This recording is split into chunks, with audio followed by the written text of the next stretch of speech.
आज कम से कम 1.5 करोड़ का नुकसान हुआ सिर्फ खेसारी लाल यादव के। 4 स्कॉर्पियो को जला दिया गया, हमारे सारे इंस्ट्रूमेंट तोड़ दिए गए, हमारे लड़कियों को चोट पहुंची। 1.5 करोड़ करीब का सामान आपका जो नुकसान, हाँ नुकसान हुआ। तो अब क्या इसके बाद क्या? इसके बाद लोगों के अंदर जो छवि मेरी बर्बाद हुई, लोगों के दिमाग में तो ये बैठ गया ना कि मैं नहीं आया तो नहीं आना, तो नहीं सर वहां परमिशन हमें मिल गया। तो जब सरकार परमिशन इनको कार्यक्रम के लिए दे दिया तो मैं भी निश्चिंत हो गया कि हो सकता है कि वहां इतनी महामारी नहीं होगी। तब तक इनको पता चल चुका था, पहले जो आप तब तक इनको पता चल चुका था कि परमिशन रद्द है, प्रशासन हमें ये कार्यक्रम नहीं करने देगी। सरकार ने कोविड की वजह से परमिशन इनका रद्द किया, इनको मना किया कि आप कार्यक्रम नहीं कर सकते हैं।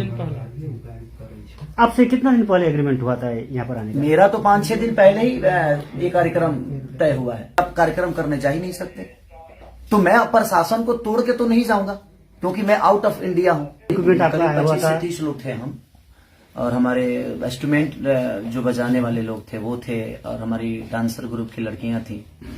और सबसे बड़ी बात कि ये लोग जब मेरा कार्य